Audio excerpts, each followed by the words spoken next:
Welcome back to Little Snickers, baby. I'm Mike Rainey. To my left, the great Zach Amico, our very first guest. Thank you for having me, gentlemen. Zach, we only do left-handed shakes on this show, baby. But I will kiss it. You immediately submitted to this. I'm such a fucking bitch, dude. I hate myself. A very special episode of Little Stinkers where Mike subs within the first 30 seconds. Dude, all it took was a green flat brim from one of the most charismatic gentlemen I've ever met. It's because I'm sitting back. I feel like the caterpillar in Alice in Wonderland. Like you come to me. Cal Donjala, how are you, buddy? I'm good, pal. How are Good you? to see you, dude. I'm wheezing the juice with you from here, buddy. I feel the wheeze. Oh, dude. Big night tonight. Danny Dubs, Chris and Mike Trainer. Welcome, boys. We got a packed house tonight, man. Yeah. Jake probably got fucking kidnapped again. No idea where he is. So, Jake, if you're out there, we're not coming to get you this time. You're fucked. So, handle it yourself, dickhead. Zach, my God, man. I can't believe you're here. Our first guest, dude. Dude, I'm so excited to be here, man. I love you, and I love everything you do, man. I'm so I love happy you to be too. a part of it. See, I'm not totally submissive. He's giving it back to me, too. Yeah, you guys Yeah, are we're fucking switches. Kiss. Yeah. We're switches, all right? I'm Yeah. going to make y'all kiss by the end of this. It Can ain't we gonna take a lot. Can we, is it possible to both of us be power bottoms? Yeah. All right, cool. I'm a sloppy party bottom. Isn't it a SpongeBob song?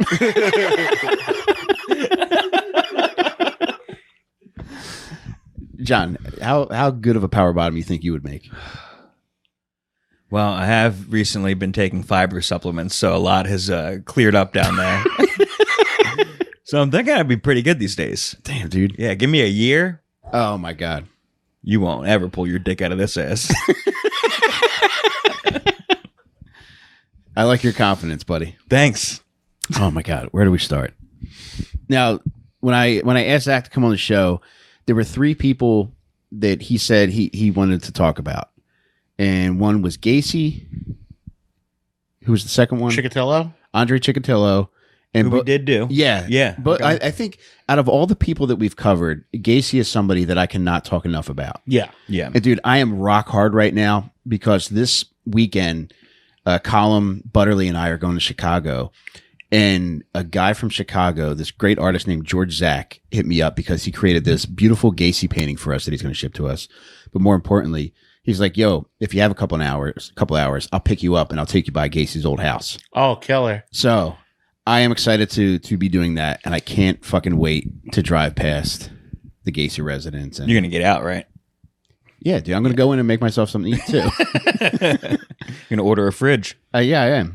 Are you going to go to the bar that him and Dahmer both went to? I'm not aware of that. There's Zach. a bar in Chicago that they both used to go to. You got to go to that. I would love That's to. crazy. Would they do karaoke? I think it was a go-go bar. Oh, okay. Because my friend, I've talked to you at length about my friend Babette Bombshell. Yes. She has the Dahmer numbers, right? She's a actress and a murderabilia collector. Mhm. And she has the numbers off of Dahmer's door. Oh my God. She has Gacy paintings, Mhm. and she actually has the pulley from Ed Gein's farmhouse that he used to string up the last woman. What a fucked up, incredible thing. to She have. goes to police auctions with John Waters. I was going to say, how the fuck do you buy that? Obviously, it's She also evidence. has Dahmer's business card Mhm. that was given to her because he had left it at a bar that she was a go-go boy at. And he had left it for like a win a prize thing, and she took it. Did he win the free lunch? I don't think so. He didn't need They it. created his free Yeah. lunch. You gave him a card, right? A Yeah, it's business right here. card? Yeah, I got Whose is it? I got him a Gacy. Gacy's. It's Gacy's. PDM Yeah. contracting. Yeah. I've been trying to buy, and I might have to drop the money on it. Somebody has Gacy's Democratic Party card, Oh, I would love that, baby. and I really want it. I Dude. really want it. Typical Democrat, right? Yeah. Two things. John, do you think if Gacy and Dahmer sang karaoke together, they would sing "You've Lost That Living Feeling"? And It's a They sing possibility. "Eat It." And two, Zach, literally like the fucking week before you gave me Gacy's business card, we sat back here during an AMA and we were talking about like getting memorabilia. I was like, yeah, I just don't know if I want to have those kind of things. But as soon as you presented that to me, I felt like fucking Thanos getting an Infinity Stone. Like I need more and more and more and more and more. Yeah.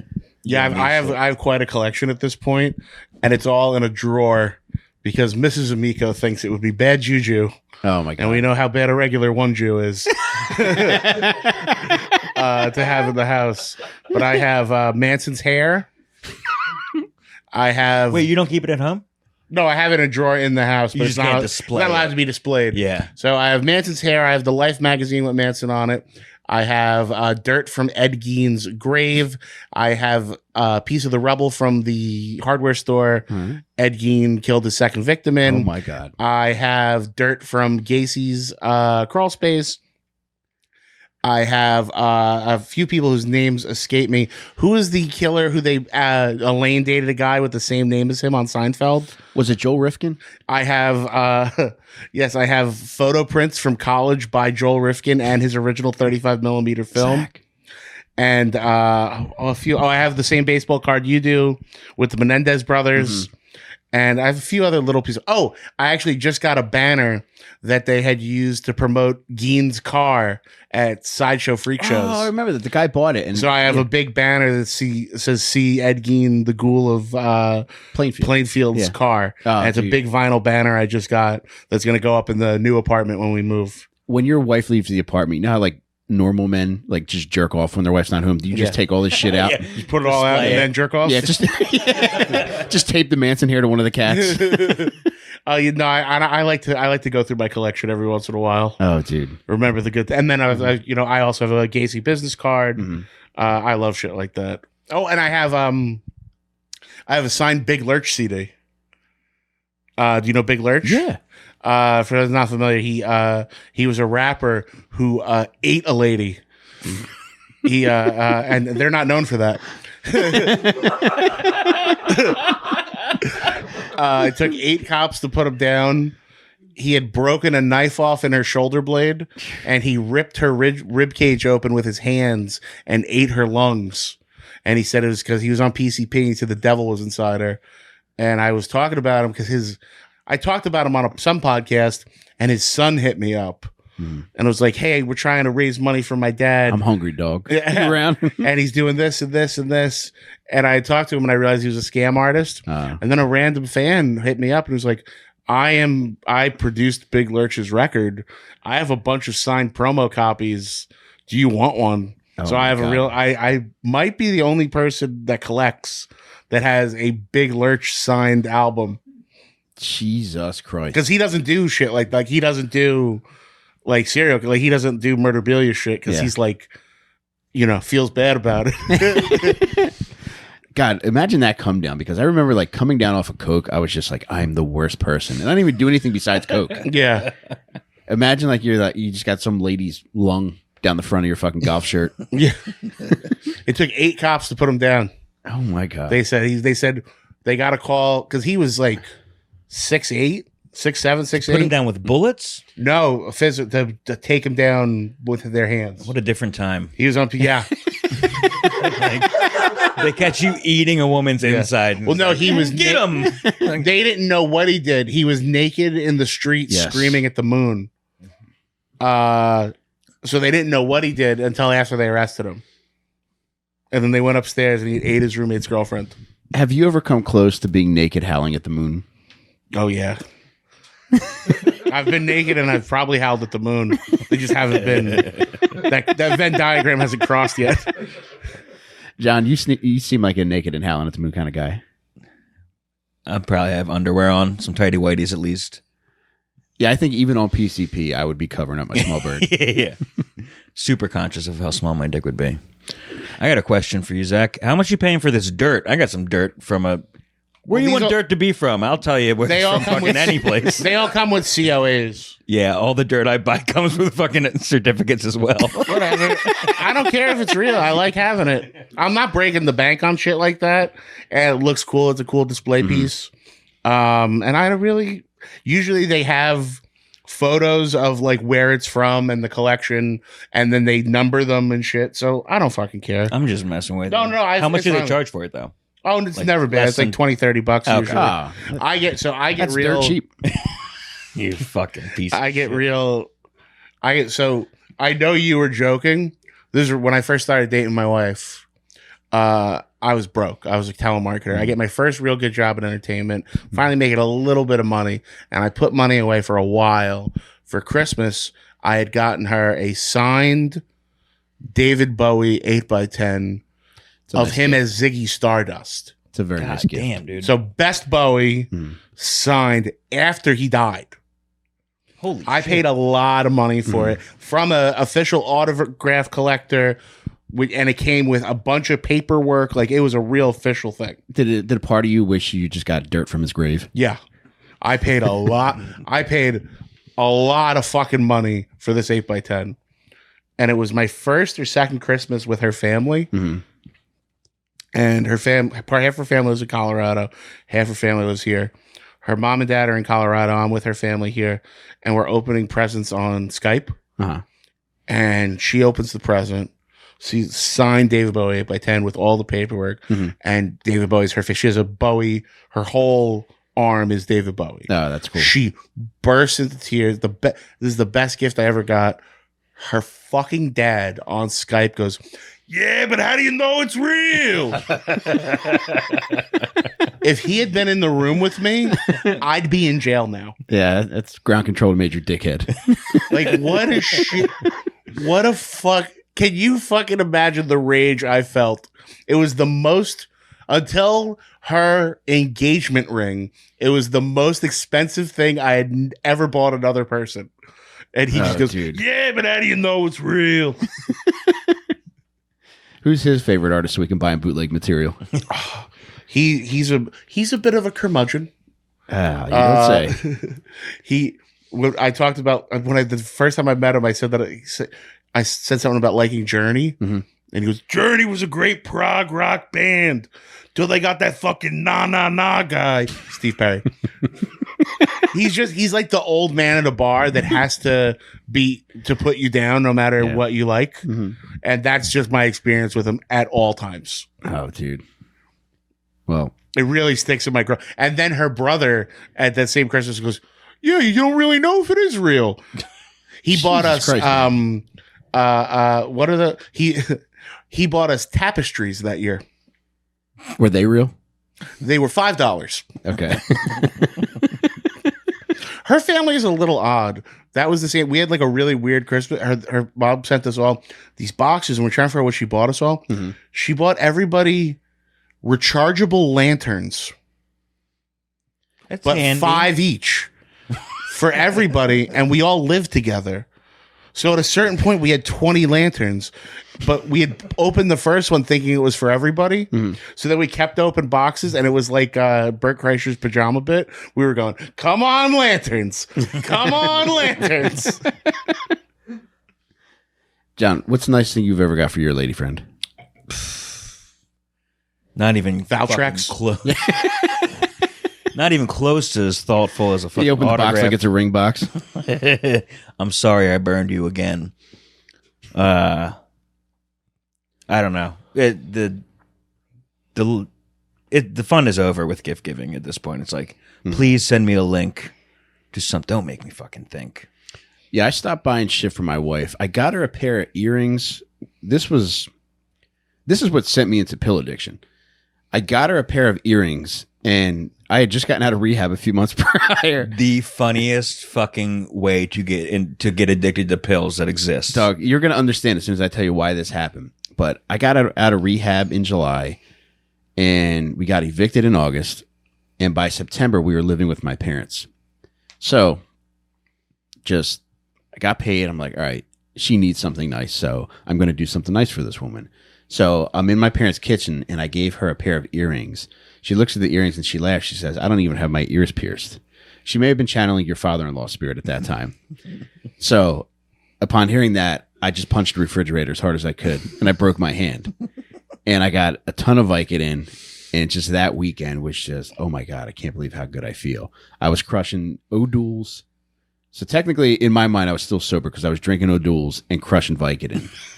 And then when that ran out, I called the hand specialist, and he's like, "Yeah, dude, come in. I'll give you 30 more." So I was like, "Yes." And I had a broken hand for 4 years. Yeah, you're like Cowboy Bob Orton. So So I don't think I'm sure I've given her something. What was the rehab that you got out of? I Right went before to, that. I went to that rehab mostly for coke, but Oh, also booze was a big part of it Yeah, too. yeah. Not pills were not in the picture yet. No, Yeah. no, it's just I always got into shit late, whether it's fucking bands or drugs.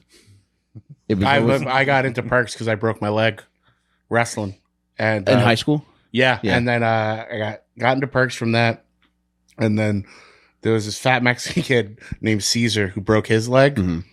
and right maybe a month or two after I had been healed, Mhm. and I was like, "What'd they give you?"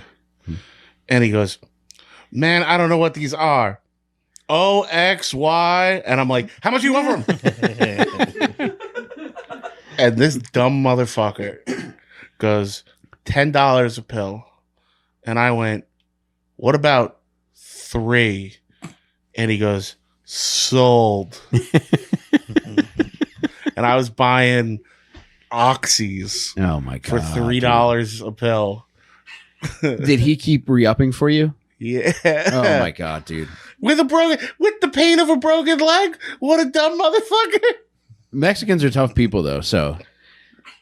And I don't think they really fuck with painkillers. No, it's just cervezas. Yeah.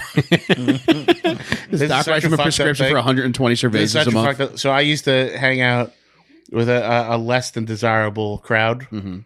so to speak. Okay. And one of the towns some of the people were from was Palisades Park, New Jersey. Mhm.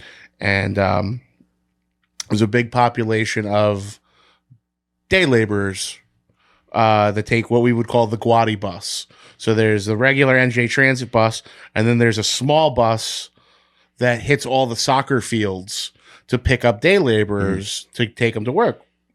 And it's just waves of people who look like they're in Cannibal Holocaust getting on with baseball hats and Timberlands.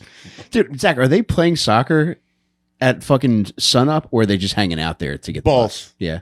But I mean, it's just hundreds. Mhm. But we realized, not we, these kids I knew, I never did this myself because this was a little too low for me. Mhm. They realized that these poor motherfuckers get up at like 3 or 4 Mhm. to go be, at the Home Depot parking lot in time for to get first pick. Mhm. So then on a Friday night, they get a few beers on their way home. They're passed out at 6. So they would go into the apartment buildings where all the day laborers worked because they would pass out in the hallway. And when they needed drug or beer money, you just go floor by floor and take the wallets off all the passed Oh my out God. Mexicans, take the money out and put it back. And they would just clear like $400 for the night. Oh And my that was God. everybody's weed, coke, and booze money. Jesus Christ. And it never failed. It was foolproof because they would be so fucking because they got up at 4. They've been working for 14 hours like animal, like in the sun, Mhm. hard work. You have 2 tall boys, and they're fucking 3.5 feet tall.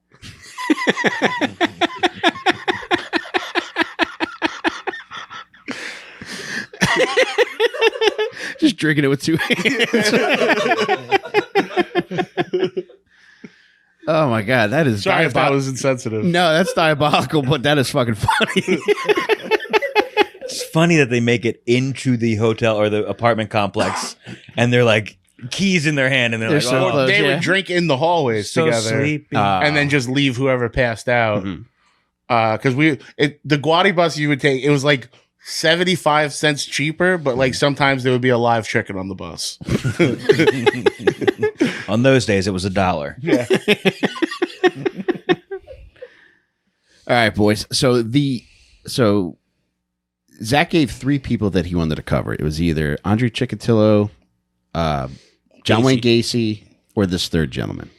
Actually, we have to do this. Zach, And just so happened to be the only guy that we hadn't covered yet. It So had. It's perfect. I can't guarantee that we can cover this gentleman Oh, tonight. yeah. Because each week, John is a big Impractical Jokers fan. And each week we do a coin toss. And if I win the coin toss, we cover a serial killer. If he wins the coin toss, then we talk about the Impractical Jokers for an hour. Okay. So this is never- all dependent upon how the coin falls. I've never won the coin toss, so I'm due. Okay. It would really be a shame if I won today and you had come all this way. I hope you like the Talk Joker. about Joe Gatto for an hour.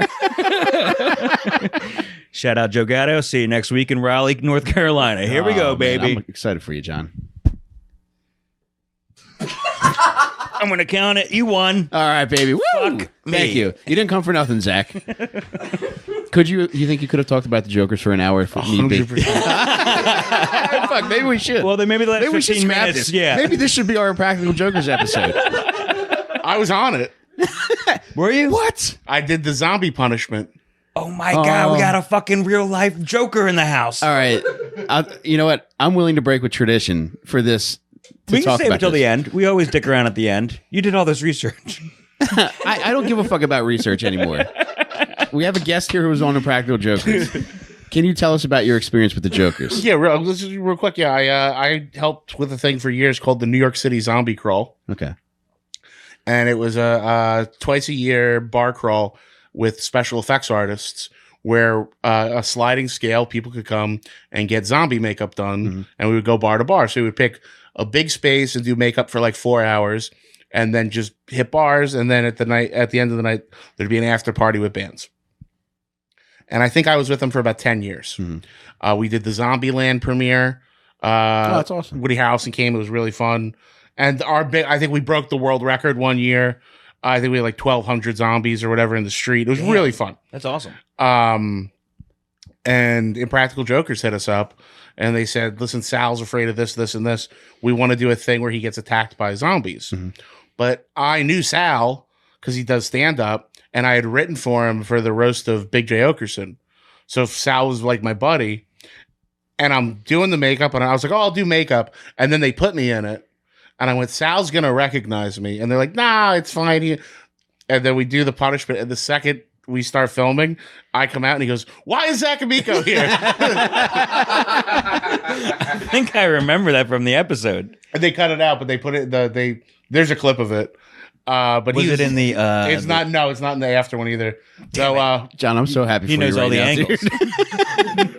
but no, he was super. We had like 100 or so zombies come out and attack him, and it was super, super fun. And he was, they're all fucking great guys. Murr did a cameo in our movie Return to Nukem High. He plays a newscaster in it. They're all great guys. Oh, man. I enjoyed working with them too. They were just, they're very efficient in the way they work. Like they're all That's what's up, man. so smart about where the camera goes and how this goes, and like, especially Joe in particular. Joe's got such an eye for detail and how things should be shot. I know our buddy Ralph Sutton was on set, and they were filming something like another, like with a big group of people, like it's testing. And Joe literally looks at, it's probably 40 people. He goes, that guy was in the show in season 3. Holy Oh, my shit. God. And he goes, what? He goes, yeah, he did one of these already. Get him out. Damn. Have the Jokers ever done a Mexican wallet stealing episode? Sal, you have to steal 3 Mexican wallets without waking them up. Give him another Corona. Oh, my God. Tip over his Clamato. Oh, dude. John, I'm so happy for you right now, I'm man. smitten. I'm This is bursting incredible. with joy, and I know you're about to burst out of your goddamn carpenter's pants, even though you haven't worked a day in your life. That's fucked up. My first job was in construction. Fell off the back of a truck. Were you really a construction worker? I was on like a truck delivering materials. He was in a Village People cover band. but I was the Indian in that one. But 7-Eleven worker. You misunderstood the assignment. It seemed insensitive to wear the headdress at that time. All right, boys. So the third serial killer that Zach recommended is somebody that I had no knowledge of previously. And I got to admit, it was hard to find info on this dude. And that was part of what made this so much fun. Because a lot of what was perpetuated about him came from True Detective magazines. And like once his story got out there in the 1930s, it became kind of romanticized. And like people would take facts from what had actually happened and kind of put their own spin on it, because what the facts actually were just so outlandish that like you could take it in a whole another direction. Yeah. It's almost like a weird, like American folktale, Johnny Appleseed sort of thing, where there's a real guy, but then what he became is almost like Yeah, we call it American folklore. Zach, it's funny you say that because like when I read as much as I read about this fucking guy, it made me think of a Tales from the Crypt episode. And then on top of that too, they ended up making a movie was made loosely based on his story, which had a very like crypty feel to it. Big movie? No, Okay. but it was created by the guy who wrote and directed the original Texas Chainsaw, Toby Hooper. This was his second movie. It was called Eaten Alive. Okay. It was made in 1976, and I had known nothing about it. And I was like, oh, cool, I guess I'll check it out. And then I saw Toby Hooper created it. I was like, oh, dude, I love him. So I will watch it. And dude, the first fucking scene, you see Robert Englund, Freddy Krueger, attempting a rape. Does he play the killer? No, he doesn't. Okay. He just plays an attempted rapist. And he has a very funny line at the beginning of the film. Is that pre-Freddy? It is, yeah. Okay. Yeah, that was made in 1976, and I believe Nightmare on Elm Street came out in 1985. You might be right. I want to say maybe a little earlier. Okay. Maybe 84. Yeah. I think I saw it in 85. Do you remember the first time you saw Nightmare on Elm Street? It had to be on VHS when I was a Yeah. kid, so early 2000s. Did you see it? No, I've never seen a scary movie. Oh in my God, life. dude. What? I'm Or late scared. 90s, excuse me, late 90s. Are you truly scared of horror movies? Yeah, I haven't seen most of them. I saw Oh, like dude. The Ring in theaters, which I bet you guys scoff at. That No, The Ring was scary as fuck. Okay, good. I was in high school when The Ring came out. The Ring was a big deal. Mhm. When I was like, people were fucked up over The Ring. Yeah, it freaked me the fuck Yeah. out. And then the DVD, when you put the right, it had like an Easter egg that when you did a certain thing, the movie from the tape would play on your TV. Mhm. It was scary as fuck. I actually proposed to my wife in a black movie theater showing The Ring. I was like, this ain't the only ring we talking about tonight. You're like, you corny, sit your ass down. Throw that motherfucker down the well. Put his ass back in the screen. But this movie, Eaten Alive, was loosely based off of what happened. What had happened was in Elmendorf, Texas, a very fucked up gentleman by the name of Joe Ball killed a bunch of women. And this is- Allegedly. you Yes. should say that. We for do. these- So we're not. don't want to get sued by the estate of Joe Ball. By the Ball estate. So I think we can fairly say 2. Yes. This is in the 30s that he was active? Yes. Okay. He definitely. I would say he definitely killed a lady named Big Minnie and Shatsy. Big Minnie. Wow. I love dude. a good Yeah, oxymoron name. dude. John, her last name is Big Minnie Gotthard.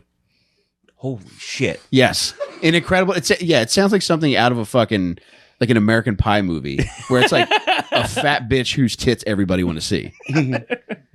But yeah, Joe Ball. He was born January 7th, 1896, in San Antonio, Texas, and he comes from an interesting family. And Zach, feel free to interject anytime you want with anything you know, because I know you're a fucking wealth of knowledge with this shit.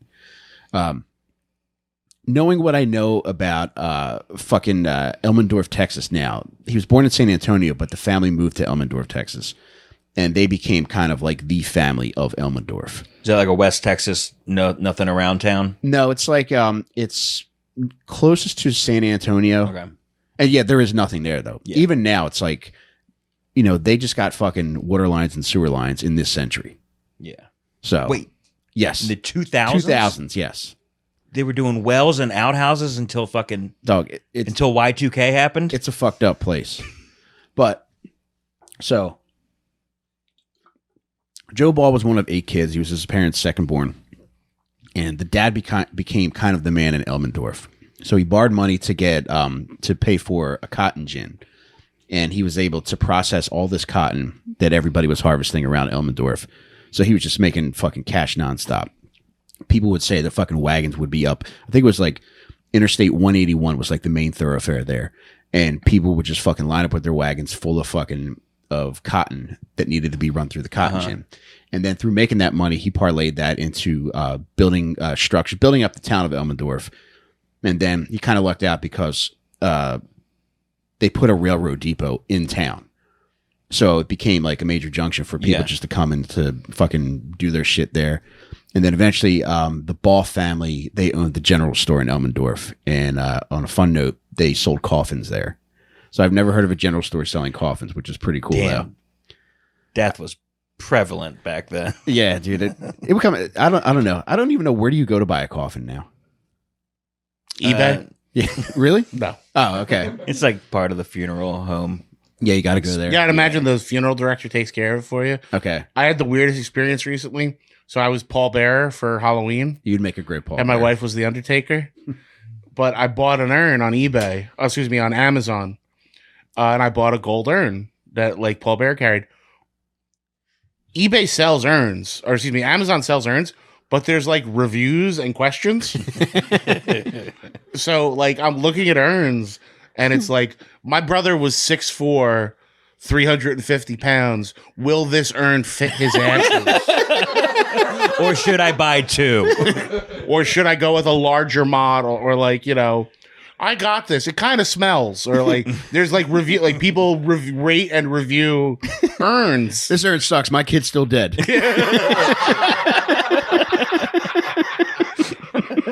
And it was wild. It was a wild, like people like pouring their hearts out. Like this is why I lost my father. This urn has been fantastic. We keep it on the mantle. Oh my god, dude! There's a fucked up store in New York. It turns out it's like a Walmart for kids stuff, but as soon as I saw the name, it just made me think of dead children. It's called Bye Bye Baby. They just have shit. They for should kids. like buy shit back. yeah. Like they take back like We're so cribs. sorry, but yeah. Yeah, that would be a very sad MTV Cribs. It's just like T.I. showing you his like miscarried son's room that they were going to put him in. MTV SIDS.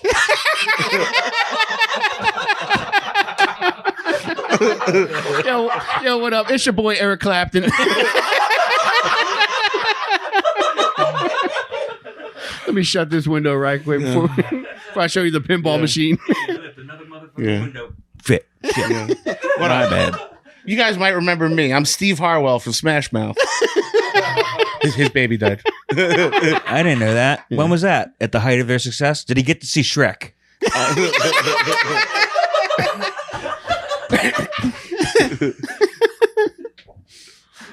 Shrek, you got to give him out the mouth. You know what they serve at the funeral? Parfait. Shrek, you got to push with your two fingers, not your whole hands. Yeah, so Bye Bye Baby. No hoagie-sized coffins there, just baby stuff. All right, so back to Joe Balls. In 1917, he joins the army. Fights in World War One. Yeah, fights in World War One, goes over to Europe.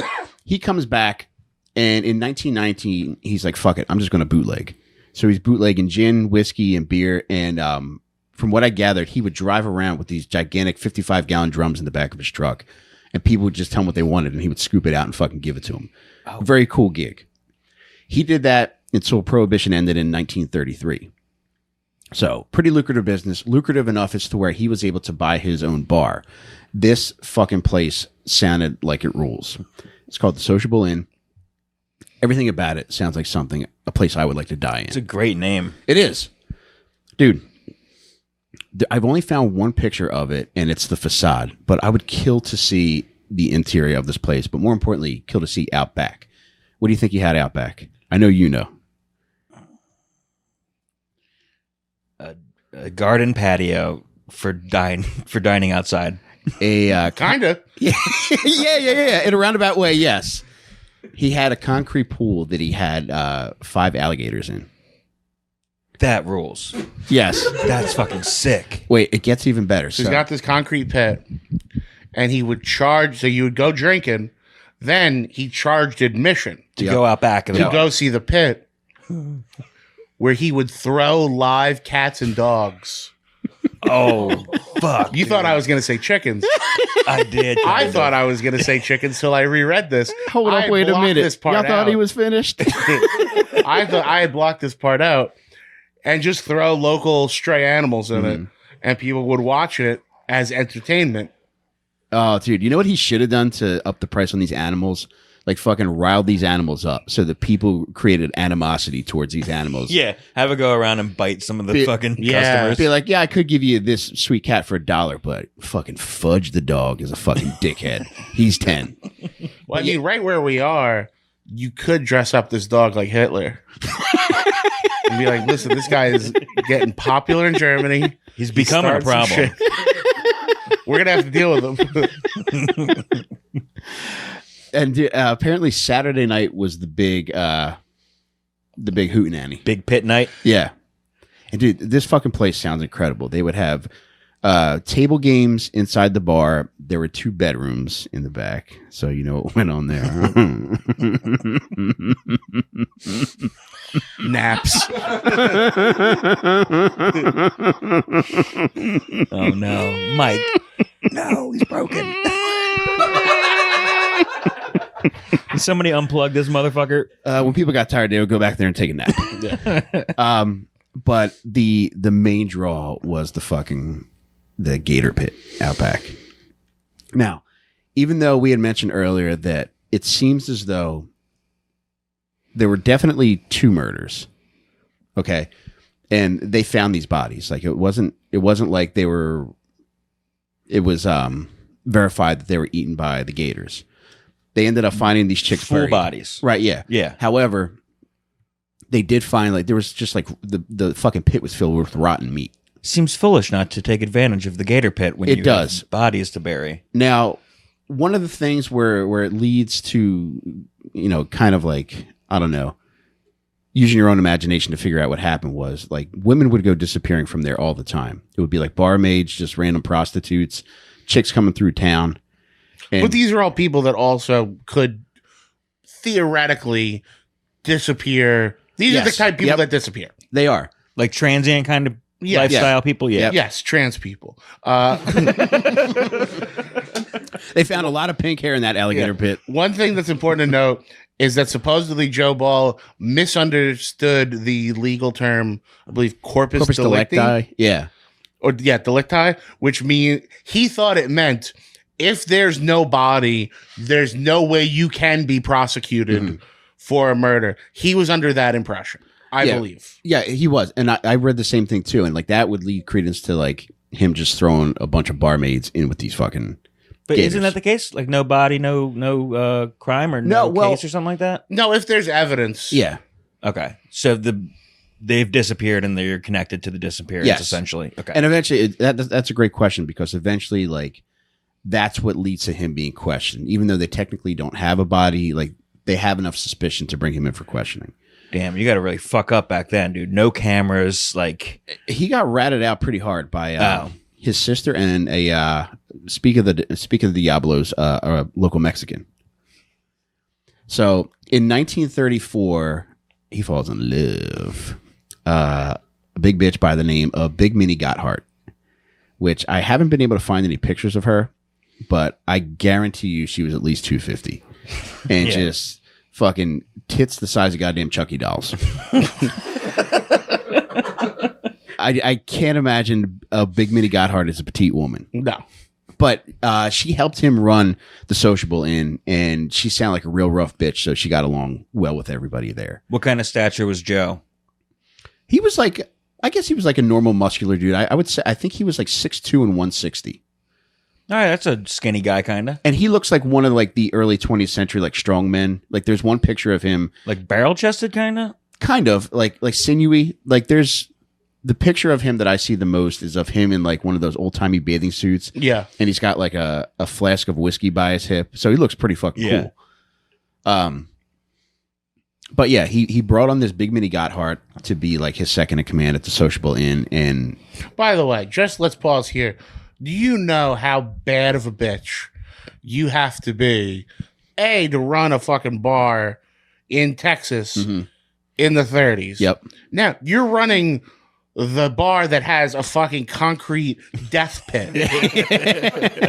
That's what a bad Yeah. bitch we're talking Yeah. about. Yeah. You're not just dealing with people who didn't like their fucking shrimp scampi. Yeah. Oh, dude, one other thing that's important to note is he had a helper with him from the time he was bootlegging named Clifton Wheeler. And this guy was just a local black guy who was just looking for work, and he got hooked up, unfortunately, with Joe Ball. And rumor has it that he would often shoot at his feet and make him do the jitterbug. Whoa. Which I'm sorry I learned that because I've always wanted to learn how to dance. So I would consider paying somebody to shoot at my feet so I can learn how to electric slide. Let's take a trip up to North Philly after this. I think we can arrange it. I shouldn't say this, so I'm not going to. I'll tell you after. You timestamp that? Obviously, No, we have to I edit will that say. thought out. One time I opened for Nikki Glazer. She wasn't very nice to me, so I considered letting her dog loose in North Philly. But I didn't. All right, so 1937, he finds love again. It's a barmaid named Buddy Goodwin. This chick's a little bit hotter. But what happens to Minnie? Yeah, where'd Got Winnie her. go? We eventually, she's still in the picture at this point. Okay. Eventually, things go sour with Big Minnie, and also with Buddy, with everybody. All these bitches he comes across. A chick named Buddy. I never heard that. Is she cute? You got pictures of her? I'm going to say no because I guess for the time maybe, but I'm going to say no because she reminds me so much of my sister. Okay. All right. 1937, he hooks up with Buddy Goodwin, and then at a certain point, he ends up like smashing a bottle across her face, and she ends up with like I think it was like described as like an ear to throat scar, Yikes. and she still spoke highly. I'm not your buddy, guy. Even after getting smashed with the bottle, she claims it was an accident and that he was throwing it at another guy. And when all was said and done, she still spoke highly of Joe Ball. Huh. So a real ride or die bitch. Yeah. Where things really start to go south is that same year, there's a woman named Hazel Brown that comes to work there as a barmaid. Her nickname is Shatsy. She's actually pretty cute for a Shatsy. Like you would think that somebody named Shatsy looks like fucking Charlie Brown. But she's actually, I would say, I haven't seen anything on Big Minnie, but out of between her and Buddy Goodwin, Shatsy's the looker. Okay. Real come hither eyes. And that's saying much for fucking Deep South in the 30s. Yeah. You know, you gotta, You're Dust Bowl bitches. yeah. You got that Dust Bowl pussy, baby. All right. So later that year, I think the combination of all three of them being there at one time kind of like sets Joe Ball's fucking creep mode into motion here. Yeah. So at a certain point in 1937, Big Minnie disappears. No easy feat. That's actually the Oscar Pistorius story title.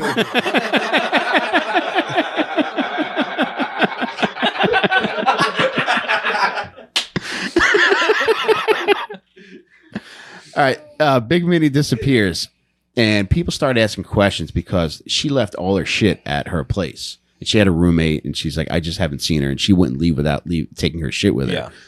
Initially, Joe Ball's questioned and by the police, and he's like, yeah, I guess she just took off. I don't know. I have no idea what happened to this girl. They start asking around, and once they find out that all her shit was left at her apartment, they're like, all right, something's up. They go back to question Joe Ball a second time. I actually gave her $500 for her to leave town because she said she needed to get out of here. So police are just like, yeah, Joe. Yeah. Yeah. You would have been better if you said nothing at all. Yeah, we want to believe you didn't fucking kill this bitch, and you got a crocodile pit out back, dude. Yeah. Or alligator. What is the difference between a crocodile and an alligator? I think crocodiles are from like Australia and It's the snout. Africa, maybe. It is? All right. I heard the gators have bigger dicks. I believe one is long in the face and one is rounded off. Okay.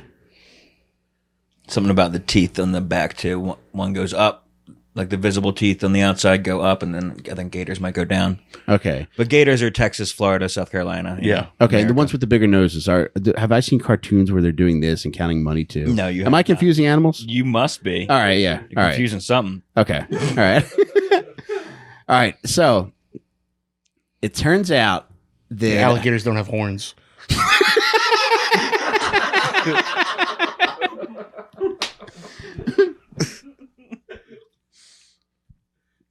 All right.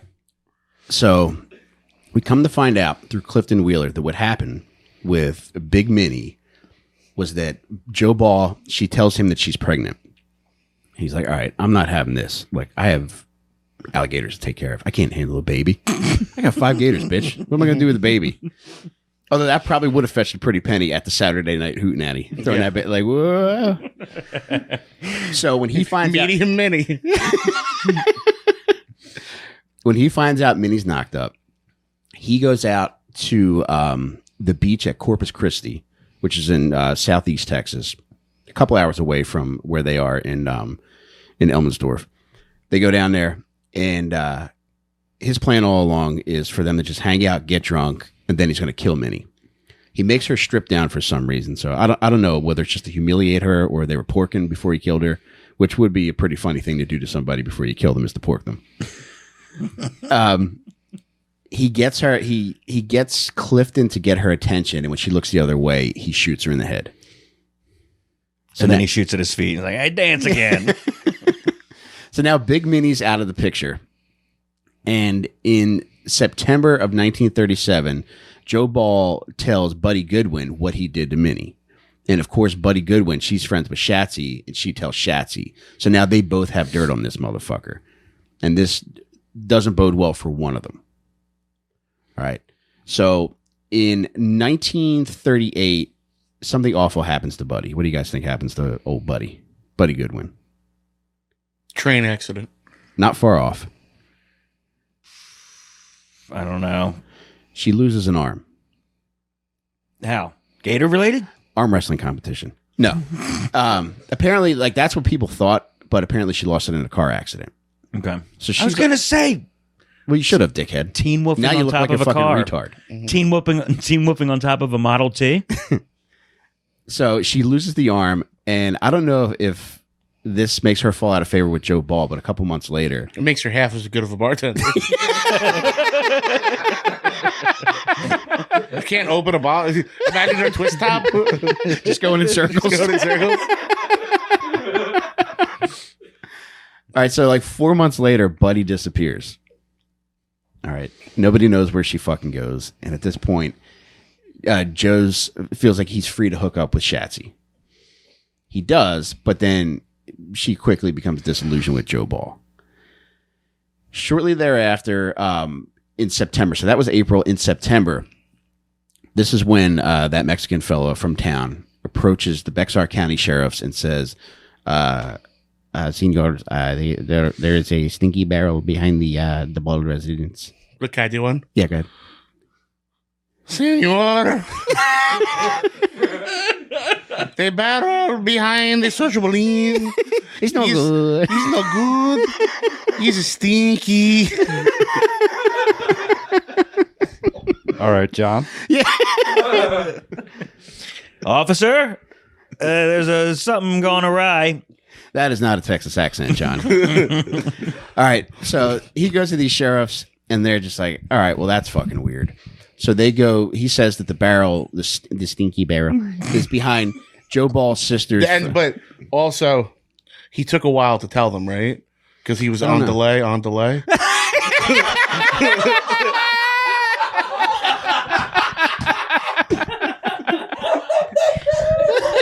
See, Ay, Dios mío.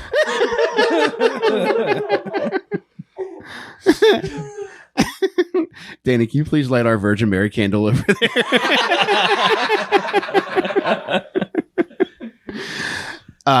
So they approach the sheriffs. He approaches the sheriffs and is like, all right, there's a stinky barrel behind this bitch's barn. Something fucked up's happening. So they go to check it out. When they get there, the barrel's not there. So they go to talk to Joe Ball's sister, and she's like, there was a very smelly barrel here yesterday. However, I don't know what the fuck happened to it. Now it's not here. At this point, they're suspicious enough to go confront Joe Ball. So going back to your earlier point about, not having a body, can they investigate?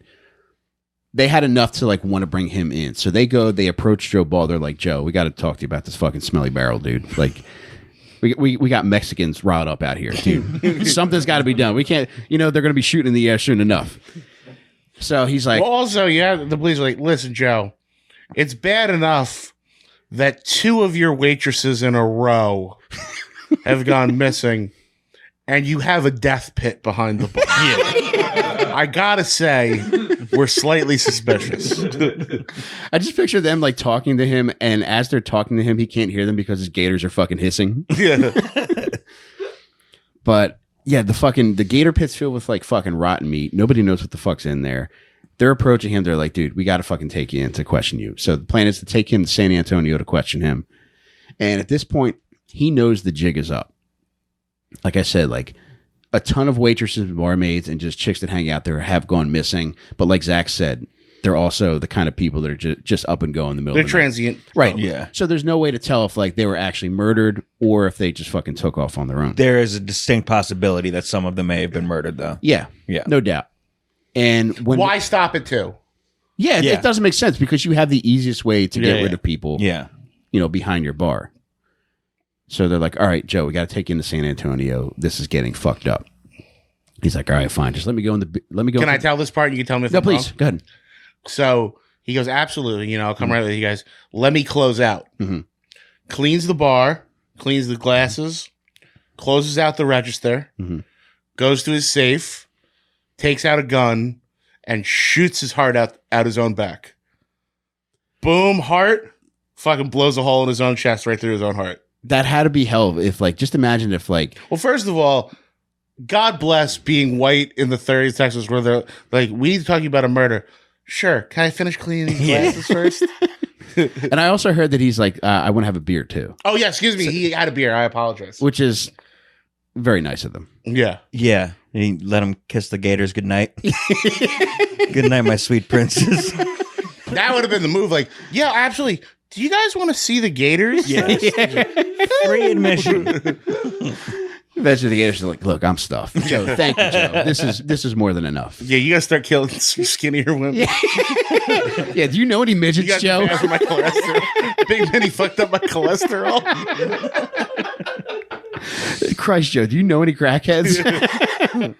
But dude, yeah, he fucking kills himself before they had the chance to ever fucking arrest him and prosecute him. They let him go like by himself into the office to the safe. Yeah, Yeah. got his 45 out, and He could have come out and fucking guns a-blazing on the cops then. He could have, because Yeah. there was only 2 of them there. Damn. So He at could that have gotten point, out of that. He could have gotten out of that and just fucking driven to Mexico. true. He bitched out at Yeah, where they ought to recognize them. Aren't you the man with the stinky barrel?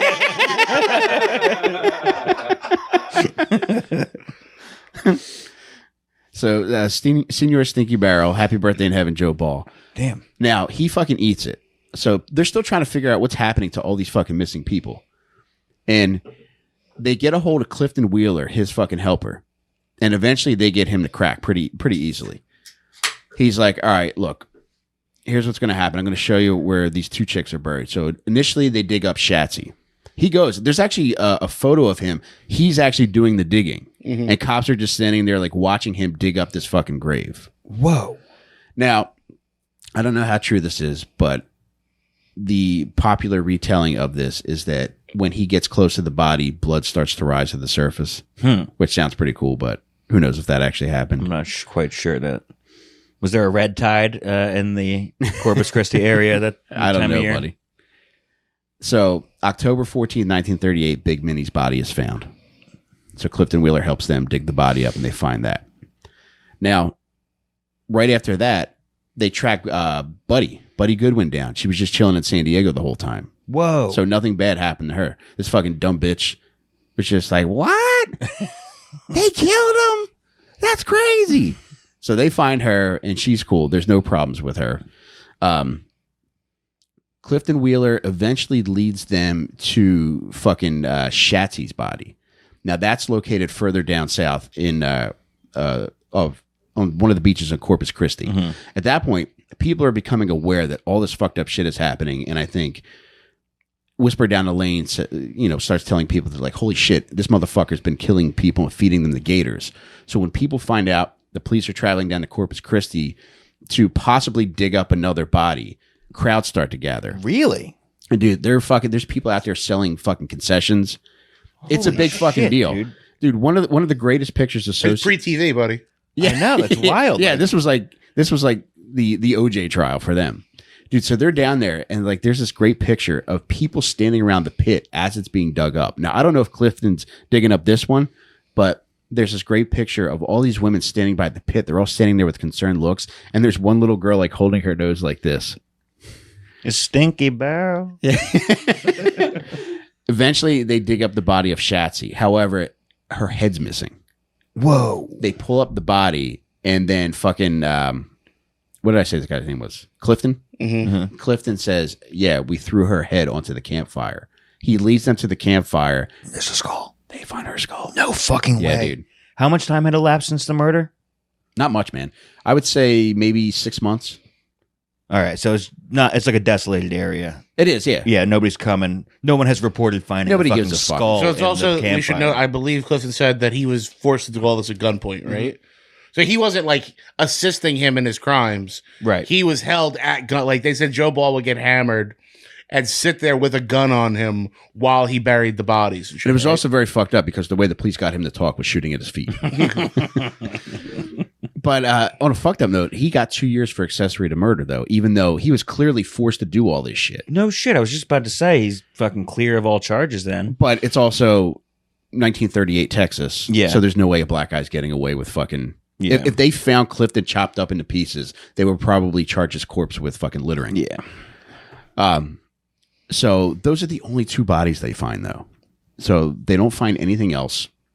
And at that point, like the lore of fucking Joe Ball takes hold. Mm-hmm. And one of the most popular publications at that time was True Detective magazine, and he becomes one of the most popular stories to be written about. Yeah. So naturally, they just like, I think they just get further and further away from the truth because it's so sensationalized, and people are buying up these fucking magazines left and right. Mm-hmm. That whether or not he actually fed anybody to these fucking alligators or crocodiles, is irrelevant because people just want to believe that that's true. Yeah. But at the very least, he did kill Shatsy and Big Minnie. Minnie. So happy birthday in heaven, Big Minnie and Shatsy. And yeah, I wonder if we can go on one of those murderabilia sites and buy fucking Buddy's arm. So the bar's not. I mean, obviously everything's gone Yeah. now. The one thing I was trying to think. So eventually, he becomes the alligator man, the butcher of what's the name of the town? Elmansdorf. He's known as the butcher of Elmsdorf. He had something else, right? There was one other nickname. Fuck, I wish I knew this. Well, he essentially, like what we said, American folklore. Like he becomes almost like this way bigger. Geen only killed 2 people too. Yeah, and he's fucking. You would think that he murdered 60 fucking people. Yeah. The way that But he people was speak also a about it. grave robber, so when they got to the house, they did think he killed that many people. Speaking of that, how can you imagine how much fucking work that would take? What, grave? Robbing a grave. Yeah, yeah. I mean, he had the time. Imagine how jacked his shoulders were. Yeah, man. So that's fucking. That's our Joe Ball. The That's legend our of Joe Ball. So the reason I picked Joe Ball, I played him in a haunted house. I spent 3 seasons at a place called Nightmare, New York, and one of the years was serial killer themed. Mhm. And I'll give you so this is the setup. It's me. I was thinner at the time. Overalls, purple undershirt, waiters, and I had a room that was supposed to be the back of the bar. Mhm. So you're going through this haunted house, and my room was part of a double structure. So I'll just explain it as you go through it because it's important to the story. It's the most embarrassed I've ever been in my life. So you're going through this, it was inside, but the haunted house had structures that were high up. So you would go upstairs to get into the rooms. Okay. So my room was a double. The front half that you walked into was Gacy's house. And you would go up the stairs, walk in. We had a guy playing Gacy. There was 70s gay porn on the TV. And he'd be sitting there blowing up a balloon. The guy we hired to be Gacy, they took some creative license. Mhm. Had giganticism. So he stands up and he's huge, and his fingers had an extra bend, Oh my god. and he What would point at you, Fuck. and it's horrifying. And you would see this giant stand up, and then we had a crawl space that would burst open, Oh. and a little twink in bloody underpants would run out screaming. Oh my god. And you walk in with a group, and we had this thing at the haunted house where they ask you, are you okay with the actors interacting with you physically? And if they said yes, they would draw an X on your forehead in blood. So you would go up to the twink would go up to the group, and one person with the X would be chosen, and they would be taken into the crawl space. Oh my god. Now we're 6 feet up, So you can stand comfortably under there. And they would take you under that up into my room. But save it for a second. You go through Gacy's room. Now you're in the back of Joe Ball's bar. Mhm. And it's all set up like tires and garbage and shit. And there's a fence with a pit. Mhm. It's a small little room. And it's me. And I would pop scare you when you walked in. You know, what are you doing at my bar? Walk in. And we had a big alligator, just the head, a puppet, on a track that would come up, look at the people, and go back under. And it would roar and splash them. Really cool. It looked awesome. And we had somebody controlling it. It was on a track. So literally, as you walked in, you would see this big alligator come up, look at you, and then when it went back down, everybody would that's get wet. really fucking cool. I had a big fake dead rabbit. Mhm. I go, who gonna feed my gator with me tonight, baby?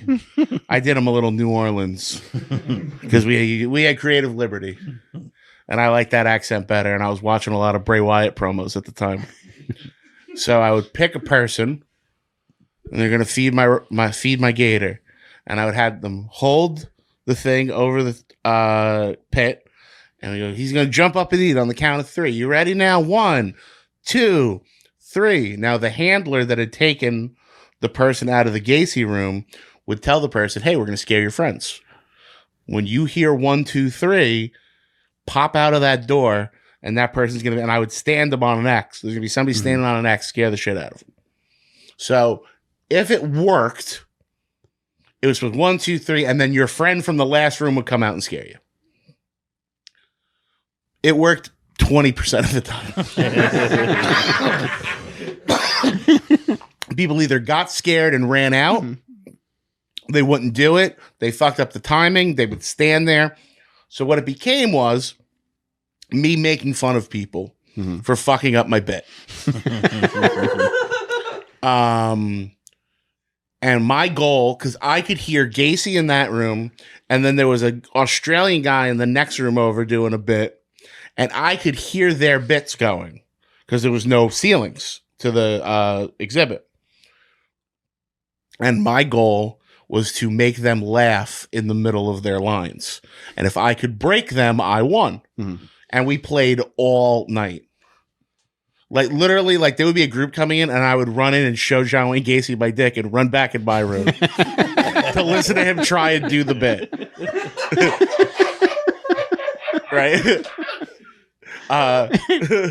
Did your bosses ever become aware of what you were doing? No. Because I think they should charge more for this. No, literally, one time they had like a metal something in John Wayne Gacy's room, and a group's about to come in, and I ran in and I slapped my dick ring on it. I went ding, ding, ding, ding, supper, and ran back into my room. And I would just try and break him. Also, he's 7 feet tall, and it's hilarious to me. Don't try and break it. And so I would just insult people, make fun of them. You know, you fucked this up.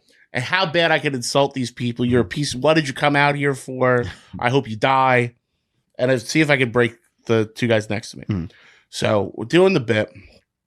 And unfortunately, the story contains a word that is no longer in popular. We shouldn't use it's in fact it's one of the dad meat words, the third one. Whisper it to John and he'll say it. Retard. Okay. And I would not use this word in this setting now. It's my favorite Star Trek captain, by the way. Yes. Jean-Luc Retard. Engaged. Oh, you're at the laundromat. Set crayons on stun. So a group comes in, they go through Gacy, they come into me. And by the way, we're doing this on a busy night. I'm doing this bit 200 times. Data's still autistic. At one point, on like busy nights, they would come in and go 1 minute a round. I would have it was a minute turnaround. I had to get them in, get them out. It was a huge, we would have tons of groups of people.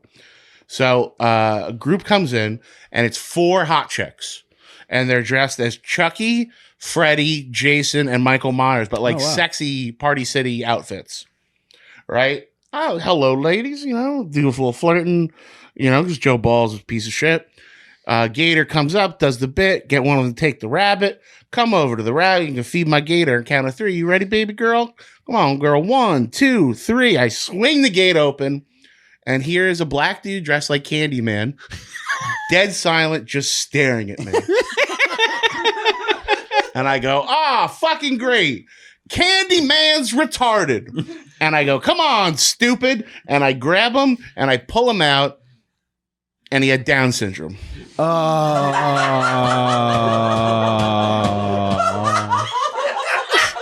So he just found himself in the crawl space by accident then. I think he thought they had candy down there. So I just look at him, I look at them, and I go, agoo! Well, you guys, I break the accent. I went, well, you guys have a nice night. And I just shove him into the next room. And then I walk into Gacy's room, and I went, you put a guy with Down syndrome in the fucking hole? You know what I do? And they went, he's the only one who would go.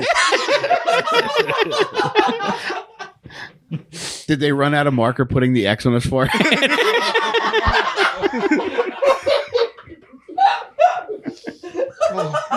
They just stamped his tongue. Instead of a Sharpie, they use a dolly.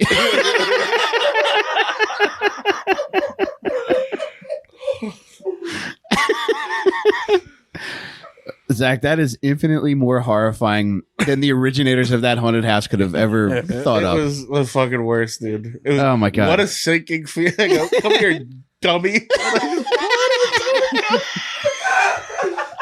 I'm just Wow, looking this for the makeup's M&M incredible. store. That's why I'm dressed like Candyman. Wait, is that one of the new M&Ms? A retarded one? Those are like the misshapen lumpy ones. Like the peanuts halfway out of it. Oh my God, Zach. He thinks he's a W. Oh my God, man. Zach, I know you haven't seen it yet, but I was kind of hoping that you did see the new Texas Chainsaw. Yeah, before I've just been swamped, but it's gonna be the first thing I do when I get home. I'm excited for you because there are a few kills in it where it's just like, this is awesome, and I have to watch this again. Yeah, I'm very excited. I mean, Texas Chainsaw 2 is in my top 10 of everything, and I don't mind that this is a requel or whatever, because I have heard that they really go hard on the gore. They do, and it's exceptional. To the Texas Chainsaw 2 point, Eaten Alive had a kind of Texas Chainsaw 2 feel to it too. Yes, it is a little sillier. So apparently Tobe Hooper, when he made Texas Chainsaw, was upset that people didn't think it was more of a black comedy. He thought it was parts of it were funny, and I guess he didn't convey that well. So that's why they think he made Texas Chainsaw 2 so outlandish, because he really wanted to like hammer it in. Oh, that's crazy. Because apparently he thought like he had made like not a horror comedy, but he thought there were scenes that were silly, and the people saw it and they're like, this is horrifying. Mm-hmm. It truly is. Like, I remember seeing that when I was probably 10. You know, sometimes like you'll have a special connection to a movie because you watch it at a time that has a significant meaning to you. Mm-hmm. I remember watching Texas Chainsaw for the first time. I was really sick, and anytime I would get really sick, my dad would just rent me a ton of movies, and he would just rent. A lot of it would be dog shit, but every now and again he would nail it. And I'd never seen Texas Chainsaw, and I was young enough to be like, oh my God, it's Texas Chainsaw. I've wanted to see this for so long. And I watched it, and it definitely had a fucked up effect on me. And I didn't pick up on any of that black. Even now I don't. No, I don't either. Dude, I don't know that I could watch Texas Chainsaw by myself right now because I instantly feel the way I do when I saw it when I was younger. You watched it straight on by yourself whole way through, and you weren't like, oh my God, hiding from like covering your eyes or anything? Well, it's not a gory movie. It's not at all. They show almost no gore in it. I was scared of the cover. Mm-hmm. I remember buying it at Suncoast and waiting a couple days to watch it because I was scared of the VHS box art. And Was it where he's hanging the girl up? Okay. Yeah, there's something about the way Texas Chainsaw is presented that makes it feel oddly like news footage. And a lot of people, so they say that about Night of the Living Dead and Texas Chainsaw, that both movies greatly benefited from the fact that they were so low budget that it looked like the footage people were seeing coming back from war. Do you? Oh, go ahead. Say what you're gonna say. So, Night of the Living Dead looked like Vietnam footage, or looked like one thing, and then they said Texas Chainsaw in particular kind of looked like blurry news footage at points, and it made people. And then, of course, the great opening where they say this is based on a true story, which is so fucking loosely based. But that just gives it that extra thing. It did. And what I was going to mention was that John Larroquette has a very newscaster-y voice. Yeah. And I think having him at the beginning of it, And he's in the new one, he right? really, Of Yeah. Night He's the Court? beginning, yeah, John Larroquette. from He's in Night the Court. original Texas he Chainsaw gives- He's Massacre? the narrator in the beginning. No way. And I mean, he's just hyper professional. Uh-huh.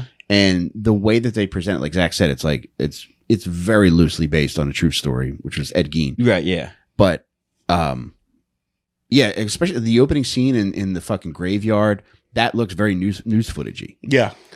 So it's kind of like it had a found footage vibe, like before Blair Witch was even obviously a thought.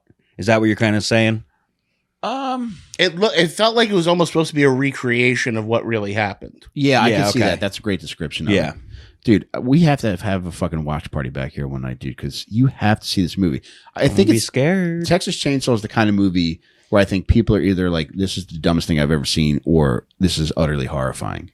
Well, I wonder, seeing as an adult and not as scared of movies as I was, if I'll find the black comedy in it. You know what I mean? Mm-hmm. Not having any connection to it as a child. Yeah, I was just gonna say, if you're into black comedy, we can watch Soul Plane afterwards to really cleanse the palate a little bit, dude. But going back to that, it's like going from Texas Chainsaw 1 to Part 2. I loved Part 2 probably as much as I loved Part 1, but it's almost like, what the fuck is this? What were they doing with this? It's like, I like that because what were they going to do? They weren't going to nail it again. no doubt, yeah. They couldn't do that. You can't capture that lightning in a bottle twice. I think to change genres on it is this one because they tried to make serious ones after and failed miserably. Yeah, nowhere near as good. And I think, yeah, making that kind of drastic change where you just saw it and you're just like, what the fuck is this? I think it was the only way they could go. And I think they nailed it because I enjoyed Texas Chainsaw 2 as much as I enjoyed Texas Chainsaw 1. Yeah. Especially with Texas Chainsaw 1, it still scares me every time is waiting for that fucking door to open Yeah. when they're inside the house. And not as severely, but almost as much when you see the truck on the bridge in Part 2. Mm-hmm. That still scares the shit out of me. It's just knowing what's coming. And then also, too, when they get into the radio station. That to me, it's waiting in that long shot in the radio station. Oh, my God. Where you know he's in that room Yeah. and the lights are going to pop. Dude. And they're in there for a long time. That was shot perfect. I remember I watched that again with one of my kids last spring. And that shot in the radio station, I wanted it to end. I'm a 43-year-old man. And I could not wait for that to end because I felt like I was going to piss my fucking pants. Yeah, it's the only anxiety I can compare it to. There's a few movies that do that perfect. It's that, and I harp on this all the time, and people put it on a lot of lists. So I'm not like, this is not a creative find by me. Exorcist 3, Oh, I love that. the hallway, With the nurse checking all the rooms. cutting her fucking head off. That's if there is a perfectly shot suspense scene, that's it. Oh, that nails it. I saw that. We were down I think we were down the shore on vacation. And I remember seeing that. And seeing the old lady crawling on the fucking ceiling. Yeah.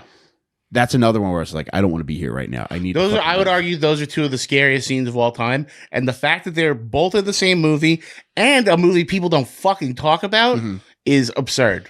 Dude, and also in Exorcist 3, one of the funniest things that as much as that movie scared me, that movie has one of the funniest lines ever is where they're interviewing the straitjacket guy. And he's like, are there services I'd like to attend?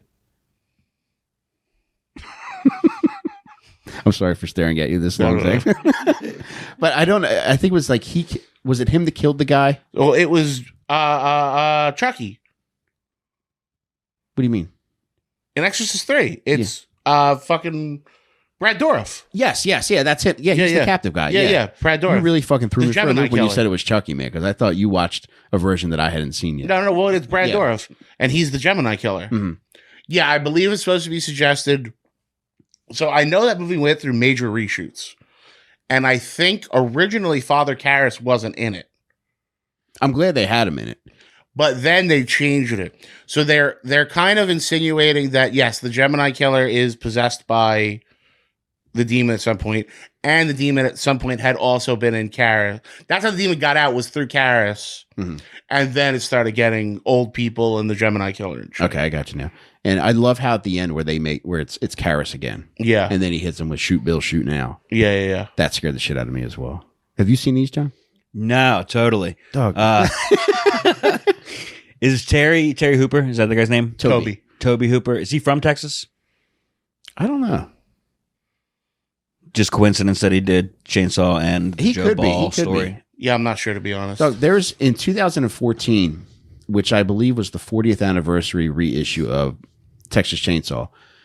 On the DVD, there's a commentary which is fucking incredible, and I think it's Toby Hooper and Gunnar Hansen, and they're talking about the scene where they're sitting around. It's the dinner table scene Yeah. where it's just like they just wanted to create like a frenzied atmosphere, and I think it was a combination of just kind of encouraging that, but also the elements were there. It was just 1,000 degrees every fucking day. It's 1,000,000 degrees. They're under hot lights, and they had animal parts in there. They did, yeah, all throughout the fucking house. Throughout the dinner table scene in Texas Chainsaw, they said they had to take puke breaks. Oh my god! And so the guy that played the hitchhiker was in Vietnam. And he is on record said shooting the dinner table scene in Texas Chainsaw was worse than any day he had in Vietnam. Oh my god, He said it was worse torture. Christ. dude, Because they're under there, it's 1,000,000 degrees out. They have movie light, 35 millimeter movie lights with rotting animals in the room. and I think they had run out of money at this point too, so people didn't even know if they were getting paid for working on this fucking Damn. movie. And there was one thing that really stood out to me. I don't know if it was mentioned in that 40th anniversary reissue, but I did hear this somewhere. It may have been a different documentary about the making of Texas Chainsaw, but Gunnar Hansen mentions they was just so overcome by the heat that at one point Toby Hooper asked somebody to take him for a ride to cool him off. And in this PA's car, they had the trunk of his car filled with ice and Lone Star beer. So he said he told Gunnar Hansen, who's still dressed as Leatherface, to grab a bunch of beers from the back and just sit in the passenger seat and just relax as he just sped down the highway. Uh-huh. So if you passed that car, you got to see Leatherface in the passenger seat crushing beers. Chilling, drinking a beer, cooling off. Oh, dude, and another thing that fucking scared the shit out of me about this was Gunnar Hansen said that during that dinner scene, there was a certain point where he didn't know where the cutoff was between being Gunnar Hansen and Leatherface. And there's a point where I think it's what's the name of the guy that runs the gas station? I can't remember. You know what I'm talking Yeah, I about. know right? exactly what you're talking about. But he says, "Kill that bitch, Leatherface." yeah. And when Leatherface jumps up, I think he's got the rubber mallet. He said when he jumped up, something in his mind said, "Gunnar, this is a movie," because as he jumped up, he was Leatherface. But then before he could do anything with the fucking rubber mallet, Yeah. something clicked in his head. It's like, oh my god, this is a movie. Yeah, he was method. He said that he went to like special needs schools and watched how the kids ran and shit, because it was supposed to be insinuated that Leatherface was either inbred or special needs. And they said that he like watched how they played and how they ran, and he based his run on that. Oh my god. Was he like on the other side of the fence at recess, or did he have permission to be there? I think he did. I think he worked with he worked with a school. Taking notes on retards running. In the mask. It's not weird. He got an ice cream truck. He took notes on how they ran towards it, and then he would speed away and watch them chase it.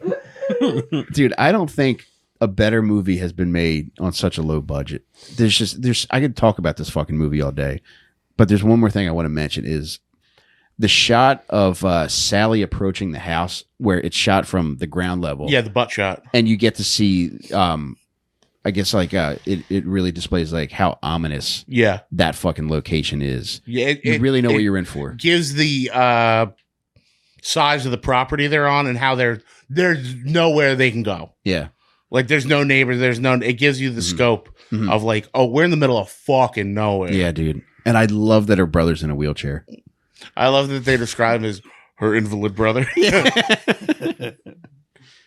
Total pain in the ass the entire time. Oh my god, he's such a whiny bitch. Yeah. He's the only one in the movie you're like, all right, fine. Yeah, get him. That's good. That's a good role then. Is If you that a actually pun? fucking hate that guy, that's a good one. I always like that though, when you hate a fucking character so much. Yeah, like you So want him. That's good acting. It is really good. And the final scene in that is probably my favorite final scene out of any movie, where he's just fucking retarded dancing in the street with a chainsaw, even though he had just fucking chainsawed his own leg. Off? Not off. Oh. but No, he through. just takes a big wound, but yeah, the end is he does the chainsaw dance. Yeah. Do you remember? And I love this because I didn't see it coming at all in the movie Back to School, where Chainsaw and what was the kid's name? His buddy's name? Do you remember Back to School with Mark Harmon? Yeah. How Chainsaw and his Isn't buddy. Back to School with I was thinking of Rodney Dangerfield? Dangerfield. No, what am I thinking? Oh, Summer School. Oh, I haven't seen Summer School. Oh, dude, I've seen the Always Sunny parody of or the Always Sunny episode where they're I haven't in seen it, that. but I haven't seen Summer School. Dude, I apologize. it's a great fucking movie on its own, but two of the kids that get sent to summer school, they're just obsessed with Texas Chainsaw Massacre, and they arrange for a showing in class of Texas Chainsaw. Nice. And they actually like burst in dressed as like chainsaw murderers. I do remember that movie, but I don't recall that. I'll watch it remember now. that? The kid's Yeah. name's fucking Chainsaw. I don't know, man. I drank a lot. I drank a lot when I was a kid. Yeah. Well, I guess it could be easy to overlook because it had the pregnant girl who was pretty hot, and then it had the hot Italian girl with fat tits. I just remember Mark Harmon wearing like a open Hawaiian shirt or something, right? Yeah, baby. Yeah, it's fucking SoCal. Let's hit the beach. On the Eaten Alive note too, there are great titties in that too. Yes, phenomenal titties. Even though that movie was made in 1976, I really feel as though we're in the midst of a true tit renaissance right now. Like everybody's got fat tits again. Yeah. Like where did these tits come from? The doctor's office. No, No, John. I'm talking about Big Natties. Yeah, John. These are fucking. I have a Hang feeling low me and Rainey milkers. have the same wheelhouse. Yeah, we're close. Yeah. I think we have similar the things that make us go, hey, how are you?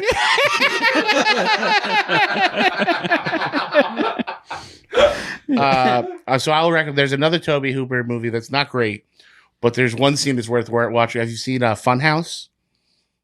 A bunch of kids stay overnight in a haunted house. I don't know. There is a scene where a prostitute gives a retarded guy dressed as Frankenstein a hand job to completion. Did you consider doing that to your retarded guy at your haunted house? I owed it to him. It would have been less embarrassing. If I had taken him out and jerked him off, it would have been less embarrassing than screaming, he's retarded, come on, dummy. If I just yelled, come, dummy. You're jerking him off for 45 minutes. It turns out you got to say Candyman 3 times to get him to come. Oh my God. Zach, you were the fucking best, man. Thank you. I really appreciate getting to be on the show, man. Thank you for having thanks for being here, man. Thank you for having us. Thank you for coming on the show, man. You're one of my favorite people, and I could talk about this shit with you for fucking ever. Absolutely. I'd love to come back. Let's have you on a spook show again soon. Can I just plug my cartoon? Whatever you want. Awesome. So I got two things I want you guys to check out. Well, I got a movie podcast called Zach and Miko's Midnight Spook Show. It airs every Friday night at midnight on the Gas Digital Network with a pre-stream starting at 11:30. I also have a cartoon out called Foolishly Ghoulish. The first 2 episodes have already dropped. I got 6 more coming, hoping to do a second season. And it's my version of Tales from the Crypt. Oh, Where it's all like, but it's like a little dirty and it's like dirty comedy, Tales from the Crypt. And my new movie, #Shakespeare's Shitstorm, which has been screening at drive-ins throughout the pandemic, is finally having a real theater run. It opens in New York City, April the 8th at the Museum of Moving Image. Tickets go on sale March 1st. That's a big room. That's like a 400-seater. It is going to sell out, and we're going to have a week-long theatrical run in New York City after that at a smaller theater. Please check it out. I'm really proud of the movie. I did a pass on the script. I'm in it, and I helped direct it. I can't wait to see it. This episode is going to come out after this showing, but tomorrow night I'm going to see you. Going to see the you're film going to the screening. at Philomoka, Mhm. which is the perfect venue for something like It's going to be Yeah. so much fun. And well, I'm not going to say what else is on, but it's a double feature too. But by the time people see this, it'll be gone. But I can't wait for that. So if Hell you guys yeah. want to come, that'll be fun. Johnny Boy, anything you want to promote? Now if you're down in Raleigh next week, this will be out by next week, right? Yeah, boy. March 4th and 5th, I'll be featuring in the small room. Go see me and then go see a different show with Joe Gatto in the big room. I am fucking thrilled that you at least got a partial Jokers episode tonight, dude. Yeah, that was great. Zach, we've been doing this. We're fucking 30. This is our 34th episode. And John has yet to win in a Practical Jokers coin toss. He lost it again tonight. This is the closest I've gotten to Oh winning. my God. We Dude. both won tonight, man. We You got did, your baby. horror, I got my fucking We Jokers. did, and we got Zach's retarded boy in the crawl space.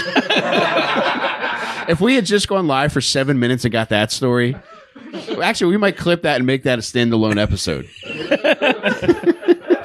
There's gonna be a new Patreon tier for that one. Zach, you are the fucking best, brother. Thank you, my brother. I love you, man. You're the best. All right, Thanks, guys. Zach. Thank you for listening and thank you for watching. Thank you, Danny Dubs. Thank you, Trainer Brothers. You guys are the fucking best. This is so much fucking fun to do, and I love having Zach on as our very first guest. We're gonna make this at least a once monthly thing with just having our friends over who are a good fit for the show and are just willing to have fun with us and be absolute fucking dickheads for an hour and a half. Guys, thank you for listening. Thank you for watching. Have a good week, and we'll see you next week. Love Bye. you guys.